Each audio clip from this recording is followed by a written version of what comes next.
प्यारे दोस्तों, सादर अभिवादन। मैं हूं महेश कुमार वैद्य और आप देख रहे हैं एनजेपी हरियाणा। दोस्तों, आज हमारे साथ मौजूद हैं रामगढ़ भगवानपुर अस्पताल बनाओ संघर्ष समिति की टीम, संघर्ष के साथी। आज 2 मई को एक बड़ी खबर आई है भगवानपुर से, धरना स्थल से। मुख्यमंत्री नायब सिंह सैनी अपने कैबिनेट के साथी राव नरबीर सिंह और लोकल विधायक, रेवाड़ी के भाजपा विधायक लक्ष्मण सिंह यादव के साथ धरना स्थल पर पहुंचे हैं।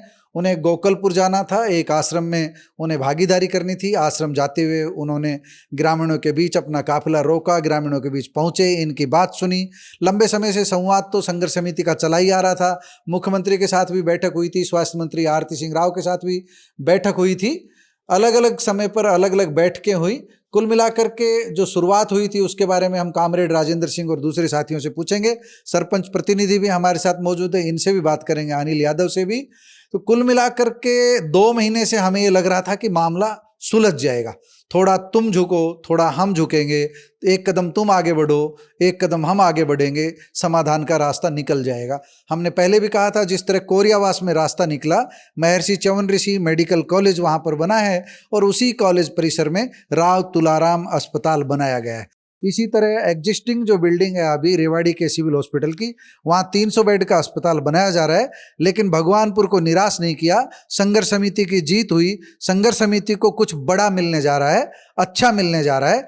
आचार संहिता के कारण हम भी उन शब्दों का इस्तेमाल नहीं कर रहे हैं जो इनको भीतर से आश्वासन मिला है, लेकिन हम अपने सूत्रों के हवाले से जो बता रहे हैं वो पहले इनकी बात सुनेंगे, फिर हम बताएंगे रामगढ़ भगवानपुर को क्या मिलने जा रहा है, उसी पर बात करेंगे। लेकिन पहले इनके 320 दिन की जो संघर्ष की गाथा है उसका हम एक बार गुणगान कर लेते हैं।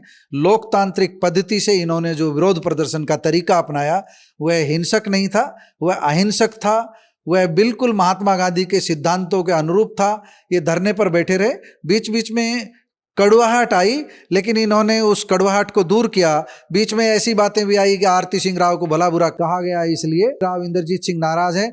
लेकिन समिति ने कहा कि हमारे समिति के किसी पदाधिकारी ने कभी भला बुरा नहीं कहा। इसके बाद में संवादहीनता टूटी, बातचीत शुरू हुई। पलवल पहुंचे संघर्ष समिति के पदाधिकारी, पलवल में बातचीत हुई। पलवल के बाद संवाद थोड़ा सा टूटा हुआ था, लेकिन बीच में हमें पता लगा एक सहमति आपस में बनती आ रही है।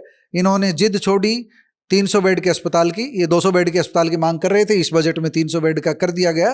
तो इन्होंने अस्पताल की जो डिस्ट्रिक्ट हेडक्वार्टर पे बनना था उसकी जिद छोड़ी।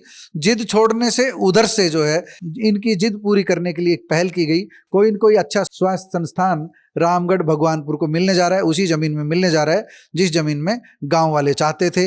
आज क्या कुछ हुआ, धरना कैसे स्थित किया गया, मुख्यमंत्री से क्या बात हुई, हमारे साथ मौजूद है संघर्ष समिति से जुड़े पुराने साथी कॉमरेड राजेंद्र जी। कॉमरेड राजेंद्र जी, आप बताओ, आज धरना स्थगित कर रहे हो 2 मई को, क्या कुछ कैसे हुआ, घटनाक्रम पूरा बता दीजिए आप एक बार। जी, आपका बहुत बहुत धन्यवाद कि आज माननीय मुख्यमंत्री श्री नायब सिंह सैनी हमारे वहाँ धरना पाए थे और उनके साथ राव नरबीर सिंह कैबिनेट मंत्री थे और हमारे स्थानीय विधायक श्री लक्ष्मण यादव थे। हम मुख्यमंत्री जी से 3 बार मिल चुके थे और मुख्यमंत्री जी ने सिद्धांतिक तौर के ऊपर जब भी हमारी 3 मुलाकात हुई, उन्होंने हमारी बात को सही ठहराया था कि बात वाजिब है और डॉक्यूमेंट्स भी उन्होंने हमारे देखे थे और उनसे कई घंटों की बात हमारे साथ 11 नवंबर को हुई थी जी। उन्होंने कहा था कि आप लोग धरना उठा लें जी। तो हमने कहा जी, आप धरना स्थल पर आए, आप हमें आश्वासन दें जी। धरना आंदोलन हमारा शौक नहीं है जी, हम उठा लेंगे। तो उनके इस आश्वासन से हम जो अनशन के ऊपर बैठे हुए थे जी, 12 नवंबर को हमने अनशन, कर्मिक अनशन और धरना दोनों साथ साथ शुरू कर दिया था। कर्मिक अनशन हमने खत्म कर दिया, धरना जारी रहा जी। और उन्होंने ये कहा था, मैं जब भी रेवाड़ी में आऊँगा मैं धरना स्थल पर आऊँगा। तो नायब सैनी ने तो अपना वादा निभा दिया। आज उन्होंने खुले दिल से जी, इसमें कोई अतिशयोक्ति नहीं है, एक प्रदेश के मुखिया हैं, मुख्यमंत्री हैं और वो 15 से 20 मिनट धरने के ऊपर बैठ कर गए हैं। मुझे लगा 20 के भी 25 हो गए, 25-30 भी हो सकते हैं। तो सुना उन्होंने महिलाओं से। और हमने उनको जो ज्ञापन दिया और उन्होंने हमारी बात को मान लिया और हम जो चाहते थे, जिस रूप में चाहते थे कि सिविल हॉस्पिटल की मांग तो हम पहले ही छोड़ चुके थे, और उसके पीछे मूल कारण ये था कि रेवाड़ी और उनके बीच में हमको कंट्राडिक्शन को कंट्रोवर्सी पैदा नहीं करना चाहते। रेवाड़ी शहर और देहात के बीच में सभी हमारे ही हैं। ये शहर भी देहात से बसा हुआ है। अगर सरकार वहाँ बनाना चाहती है बनाए, तो हमने कहा था कि आप हमारे लिए यहाँ रेफरल हॉस्पिटल और ट्रामा सेंटर दे दो सरकार की पॉलिसी के मुताबिक, और या हमारे लिए आयुर्वेदिक कॉलेज और हॉस्पिटल दे दो सरकार की पॉलिसी के मुताबिक। जो भी आपको मुनासिब लगे वो दे दो, ये मांग जनता की मांग है। तो आज उन्होंने कहा कि पीएचसी हाईटेक बना देंगे। हमने कहा ये तो हम इनकार करके आए थे आपके सामने, पीएचसी सीएचसी तो बहुत हैं, तो आप आगे बढ़ो इससे। और आयुर्वेदिक कॉलेज और हॉस्पिटल की उन्होंने यस कर लिया। कहा कि अभी ये आचार संहिता है, उसके बाद ये कार्रवाई अमल में लाएंगे। जब प्रदेश का मुखिया जब धरने के ऊपर आया है तो ये बहुत बड़ी बात है। हरियाणा सरकार आ चुकी है, मतलब ऑन द रिकॉर्ड हॉस्पिटल की बात नहीं कह सकते आयुर्वेदिक हॉस्पिटल की, यस, लेकिन ऑफ द रिकॉर्ड जो आपको आश्वासन मिल गया है, ऑफ द रिकॉर्ड मिल गया है। ये तो बाद में मिल जाएगा, परंतु जब प्रदेश का एक मुख्यमंत्री धरना स्थल के ऊपर आया है, इसका मतलब है कि हरियाणा सरकार वहाँ आ चुकी है। उसमें हमारे तमाम मंत्री आ चुके हैं, तमाम विधायक आ चुके हैं, और ये बात तमाम की तरफ से ये बात है। इसमें ये वो आया वो नहीं आया, इसने कहा उसने कहा, ये कोई कंट्रोवर्सी नहीं है। एक बार साथी को देंगे, उनसे भी बात करते हैं। अपना नाम बताइए, परिचय दीजिए। सर, आप भी धरने पर बैठे ही होंगे शुरू से? जी, शुरू से ही है। मेरा नाम शेर सिंह है, मीरपुर गांव है। जी। और हम लगातार धरने में सहयोग कर रहे हैं, जाते हैं। और आज जैसे सीएम साहब आए हैं तो उन्होंने बहुत ही एक महानता का परिचय दिया है अपना, कि इस तरह से वो धरने पाए, गांव के लोगों का मान सम्मान उन्होंने किया है। दिल जीत लिया नायब दिल सैनी जीत ने, लिया, निश्चित तौर पे दिल जीत लिया। और महिलाओं का गाना भी उन्होंने सुना।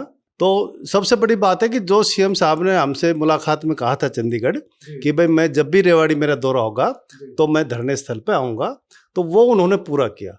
और आज की बात थी ये 11 नवंबर की, 11 नवंबर की, मतलब सीएम साहब ने अपनी बात याद रखी। हाँ, तो वो एक बहुत बड़ी बात थी कि वो स्वयं आए। जब भी उनका पहला ही दौरा है नवंबर के बाद, उससे पहले तो आए नहीं। अच्छा, कुछ लोगों ने वहां संकल्प ले रखा था, ये बताएंगे सरपंच प्रतिनिधि, क्योंकि शुरुआत ही इनसे हुई थी। तो अनिल यादव बताएंगे कि आपके कुछ साथियों ने संकल्प ले रखा था दाढ़ी बढ़ाने का, कुछ क्या क्या संकल्प थे उनके, और उनको संकल्प को कब पूरा करेंगे, कैसे क्या करेंगे? जी, हमारे एक फौजी वीरेंद्र जी हैं, उन्होंने दाढ़ी बढ़ाने का संकल्प ले रखा था।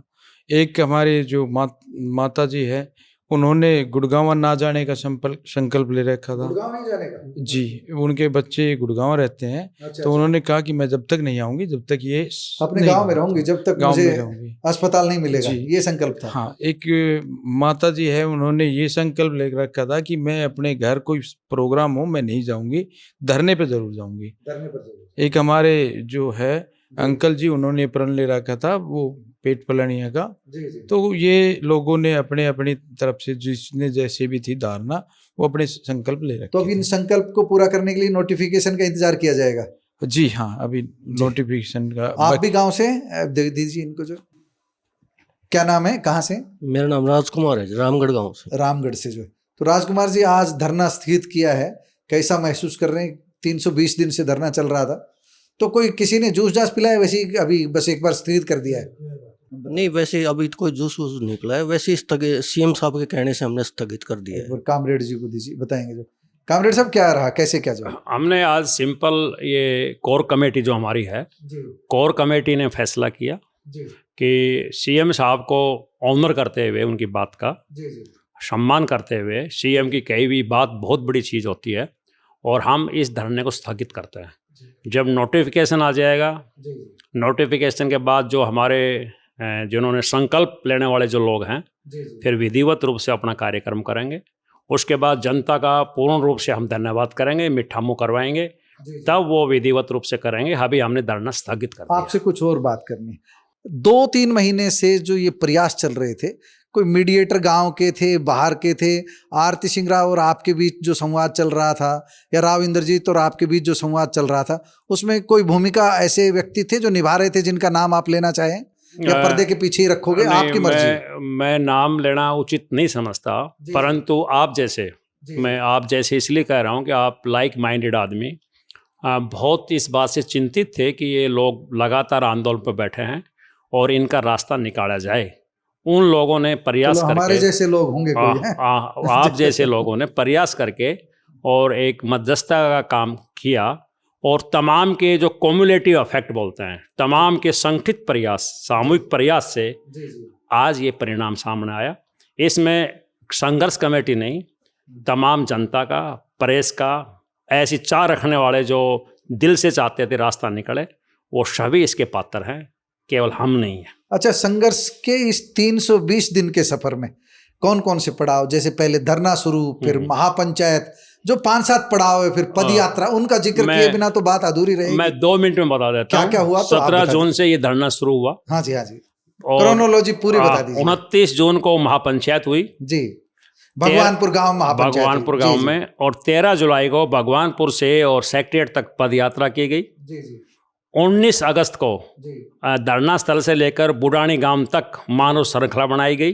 मानव श्रृंखला। हाँ, और 7 सितंबर को एमएलए श्री लक्ष्मण सिंह यादव को उनके आवास के ऊपर धरना प्रदर्शन के साथ ज्ञापन दिया गया। और 25 अक्टूबर चंडीगढ़ में सीएम से मुलाकात हुई। 11 नवंबर को चंडीगढ़ में फिर सीएम से मुलाकात हुई। 25 की मुलाकात में सीएम ने 11 नवंबर दे दिया था हमको वहाँ। और 7 जनवरी को गुड़गांव में फिर सीएम से, मुख्यमंत्री जी से मुलाकात हुई। और फिर 27 अक्टूबर से और 12 नवंबर तक धरना और कर्मिक अनशन शुरू हुआ। 12 नवंबर कर्मिक अनशन सीएम के आश्वासन के बाद हमने ख़त्म कर दिया।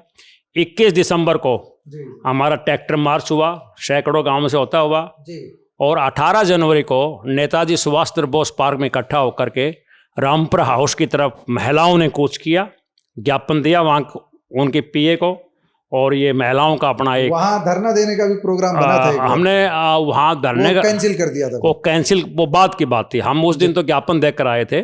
और फिर हमने एक अल्टीमेटम दिया था कि अगर इतने तारीख तक हमारी बात नहीं मानी, उसी ज्ञापन में हमको लिख कर दे दिया था, तो हम यहाँ पर एक परमानेंट धरना डाल लेंगे। परंतु उस पीरियड के दौरान ही धरना आयोजित से पहले ही स्वास्थ्य मंत्री जी ने बड़ा दिल दिखाया।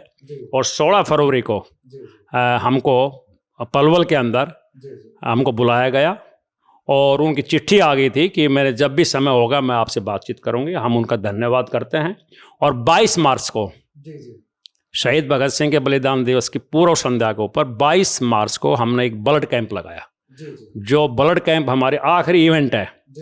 और उसमें हमने कितनी यूनिट दी थी? 150 यूनिट हमने ब्लड दिया था। हमने हॉस्पिटल के लिए ब्लड भी दे दिया वो। और हमारे वो ब्लड कैंप एक लास्ट इवेंट के रूप में रहा और आज लगता है वो सार्थक के रूप में आया है। और गांव-गांव में कैंडल मार्च किए हमने। 70 गांव में पब्लिक मीटिंग की, जनसभाएं की और मोमबत्ती के साथ कैंडल मार्च किए। एक नेताओं की लिस्ट भी काफी लंबी है आपके धरने को समर्थन देने। कांग्रेस, बीजेपी, अलग अलग दलों से जो पहुंचे हैं, तो उनके नाम एक बार लेना उचित मैं समझता हूँ। आप बताएंगे तो लगभग सभी दलों के नेता आए थे। और परंतु हम एक बात शुरू में कह देते थे कि जो संघर्ष कमेटी है ये नेतृत्व उसके हाथ में है, उसकी अम्ब्रेला है। आप आइए और आप अपनी बात कह सकते हैं, आपको कहने का अधिकार है।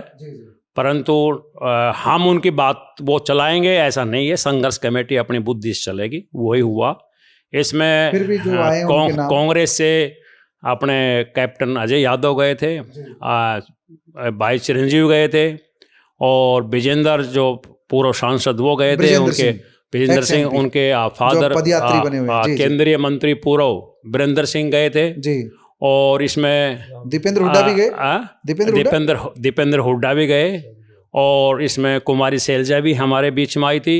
और हवे सिंह चौटाला भी हमारे बीच में आए थे। राव नरेंद्र भी हमारे बीच में आए थे। ऐसे सभी नेता हमारे बीच में आए थे। सभी ने हमको समर्थन दिया था कि आपकी मांग जायज़ है, उसको पूरा किया जाए। तो आए, हमने उनकी बात को सुना। दोस्तों, आपने रामगढ़ भगवानपुर संघर्ष समिति की पूरी कहानी सुनी। हम आपको एक बात और बता दें, 17 जून को धरना देने से पहले 16 जून को संघर्ष समिति एक बड़े समूह के रूप में, उस समय तो शायद संघर्ष समिति भी नहीं थी उस दिन, तो अगले दिन गठित हुई थी। ग्रामीण बड़ी संख्या में राव इंद्रजीत सिंह के आवास पर पहुंचे थे।